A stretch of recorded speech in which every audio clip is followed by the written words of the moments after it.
everybody, welcome back to the channel. This is Edan Mabon of LightCycleAstrology.com. Today, friends, it's Friday, so happy Friday, and we're going to go ahead and get into some weekend astrology.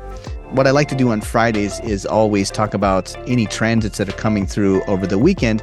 One, because it's fun to see what kind of energies we might encounter during the weekend, and also because right now I'm making content on Mondays, Wednesdays, and Fridays, so I don't see you again until next week.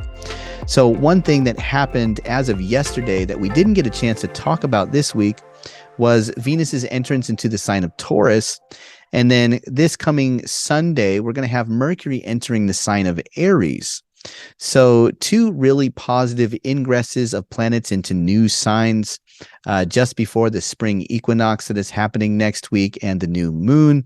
So a pretty dynamic shift that is taking place over the next week, but what is starting to come through during the weekend here. So before we jump into today's content, if you go ahead and like and share the video and subscribe to the channel if you're a new viewer, that really helps the algorithm push the channel forward, and I so do appreciate that. Also, if you're interested in a consultation, you can go to lightcycleastrology.com and send me a message through the website, and I'll be happy to be responding as soon as I can to that. Right now, consultations are about a week out from when people want to schedule them, so just FYI on that. But okay, let's go ahead and pull up the real-time clock now that we have the housekeeping out of the way, and let's take a look at what has transpired as of yesterday. So March the 16th, if you're watching this later, 2023, yesterday Venus moved into the sign of Taurus, ingressed out of the sign of Aries into a new sign. And we also see that the Sun and Mercury are very, very close to the end of Pisces here, but they're still in that conjunction with Neptune. So there's still this stellium that we're wrapping up that we have been experiencing over the last week. And that is going to be changing pretty fast as time goes on here, though. So if I roll the clock forward, we see that here comes Mercury passing over the Sun. This is the Mercury Cazimi. By the way, this last Monday's video and this last Wednesday's video, I covered the themes or the meanings behind this stellium making a square to Mars. On Monday, we took a look at the general meaning of that. And then on Wednesday, we did some horoscopes for all 12 rising signs for that. So if you missed that and you're interested in what that was all about, you can go back and check out some of those videos. But we are wrapping up that, and it's very rapidly breaking apart from Friday onward now, because by very early Sunday, this is just around maybe 6:30 or so a.m. Eastern time, Mercury ingresses into the sign of Aries. And then the next day, we see that the Sun also moves out of Pisces and ingresses into the sign of Aries. So that's a big change. And then here comes the moon as well over the next day. And by the 21st, we also have a new moon in the sign of Aries. And now look what has happened. We have planets in 4 or 5 days, I guess. It's like you're looking at a completely new chart. You know, you got Saturn in a new sign. You've got 4 planets all of a sudden in Aries. You got 2 planets in Taurus. And then it won't be very long until, look at this, if we go forward next week, I guess by about a week from today, March 25th, we have Mars also entering a new sign in Cancer. So, wow, what a big transition that we are having. You get the sense that things are just moving very, very rapidly from this point forward. So that's pretty interesting. So what I want to talk about today is what Venus is like in the sign of Taurus. I do have people watching the channel that are somewhat new to astrology, or at least new to traditional or classic astrology. And then, of course, I have a lot of people that know a lot about that already. So depending on what you're familiar with, I try to explain some of the dignity changes here. So one thing that's really important is that we have Venus moving into one of her temples. She was said to be, in ancient astrology, the ruler of the sign of Taurus and also the ruler of the sign of Libra. So whenever a planet moves into one of its own domiciles or temples, it's like that planet is able to bring about its own significations, whatever that planet is connected to, archetypally speaking. And in this case, we're talking about things that are connected with Venusian things like love, friendship, harmony, pleasure, desire, lust, sexuality. All of those Venusian types of archetypal themes, when we get Venus moving into one of her own domiciles or temples, are thought of to be improved because they're able to work out or express very, very naturally. So, for instance, when we've had Venus traveling through the sign of Aries this last month or so, you're much more likely to get relationships that become embroiled in conflict because Venus is having to filter through a kind of Mars-like quality. So you get that combination, that theme that says we're bringing Venus and Mars together, which can be pretty sexual and pretty hot, but it also can lead to some pretty, highs and lows or ups and downs of romance as well, where there's like kind of that relationship that's real packed full of sexual tension, but the rest of the time when you're not, in the bed under the sheets, you're fighting and trying to tear each other's hair out. Or you could think of it like one of my favorite ones to think about with Venus in Aries is like a ballerina on the set of like a Rambo movie or something like that, where it's like, she just doesn't belong in the sign of Aries. She has to filter her qualities through that Mars-like way.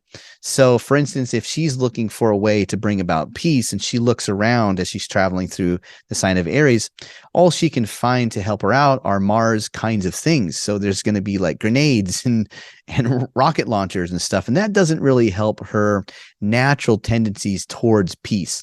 But now we see that as she moves into the temple of Taurus, a place that was said to be a feminine, solid, or fixed sign, because it is smack dab in the middle of the season of spring and has become stabilized by that point. This is also a place that had a connection to heaven.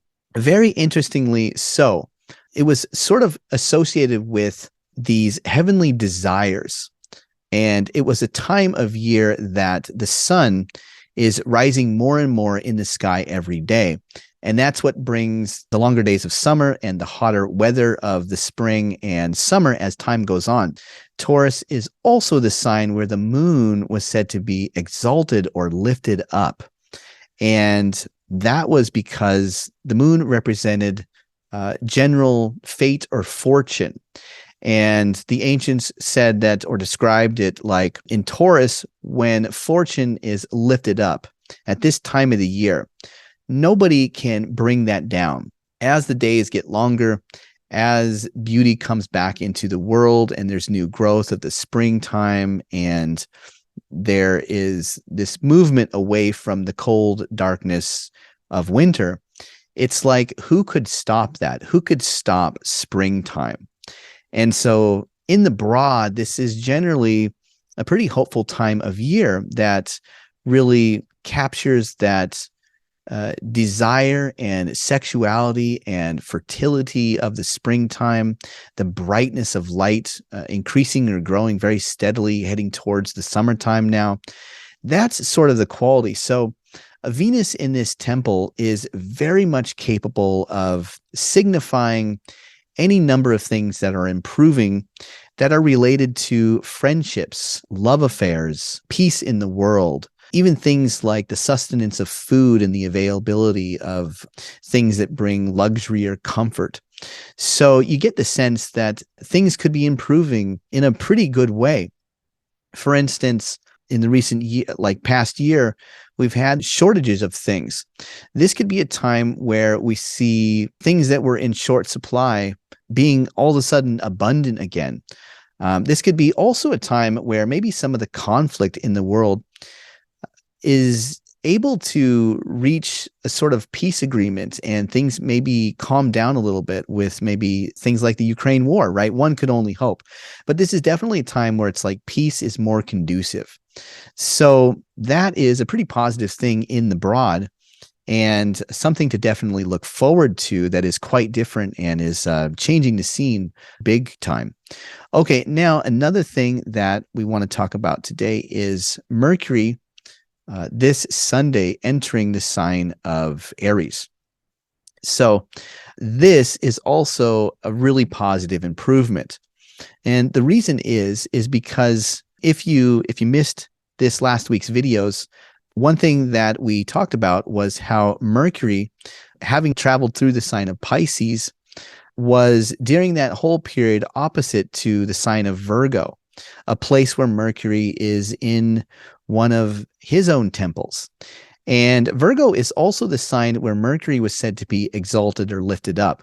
So whenever a planet travels through a sign that is opposite to the temple that it's lifted up, it's naturally thought of as being pushed down to like its lowest point. So you get the sense that while Mercury was in the sign of Pisces, it's like he hit rock bottom. And we definitely saw some of that over the last weekend. I remember catching news headlines that were talking about like the big California bank that went out of business or filed bankruptcy, and people were trying to get their money out, and there was like a run on the bank. Things that we haven't seen since like the Great Depression. Some pretty big news on the front of like markets and economy. So this is a time where it's got nowhere else to go but up. So as Mercury enters Aries, you get the sense that things that are related to markets, things that are related to communication or technology, even things that are related to like sports, everything in general is sort of slowly coming back to a better place. It's recovering and slowly improving. Another reason why we are also seeing Mercury recover is that this whole synodic cycle reset that Mercury went through during its passage through the sign of Pisces, where now Mercury has moved past the sun and has been reborn and is gaining distance from the sun now. Eventually, Mercury will emerge as an evening star once Mercury and the sun are about 15 degrees apart in the zodiac. So that's going to take another couple of weeks or so. But look what happens as we roll the clock forward. Here comes the sun the next day entering the sign of Aries. And now the sun is said to be in the sign that lifts it up and is where the sun is exalted. So now Mercury is moving past the cazimi of the sun, has improved and been reborn, moved out of the sign of detriment and depression, and now is finding itself co-present with an exalted sun, also co-present with Jupiter. So the sun moving into Aries also helps out Mercury quite a bit.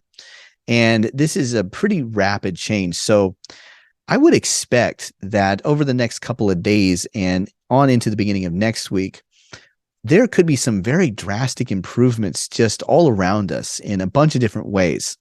But definitely one of those ways could be with peace and friendship, love, harmony, relationships, beauty, pleasure, sustenance, sexuality, things just generally in the feminine sphere. And also we're talking about markets. Are we going to see things improve with the economy, with inflation, with maybe the prices of groceries? I know people that I've been talking to here in Hawaii have just been absolutely floored at how much things have raised in price.